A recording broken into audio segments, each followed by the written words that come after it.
১৯৯০ সালের এক অন্ধকার রাত। ঢাকার সদরঘাটে নদীর ধারে একটি চায়ের দোকানের পেছনে পড়ে আছে একটি অজ্ঞাত লাশ। তার হাতে ধরা একটি পুরনো কাগজ।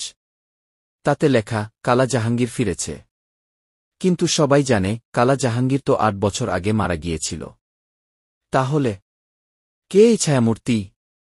টেলিভিশনের পর্দায় চলছে ব্রেকিং নিউজ। পুলিশের মুখে শুধু একটাই কথা, এই শহর আবার কাঁপতে শুরু করেছে। গুলিস্তানের মাফিয়ারা গা ঢাকা দিচ্ছে। গুলশানে কড়া নাড়ছে এক কালো গাড়ি। একজন রাজনীতিবিদের কানে ফিসফিস করে বলা হয়, সময় শেষ, জাহাঙ্গীর ফিরে এসেছে। ছাদে দাঁড়িয়ে আছে সেই রহস্যময় লোক, ঢাকা শহরের দিকে তাকিয়ে আছে ঠান্ডা চোখে।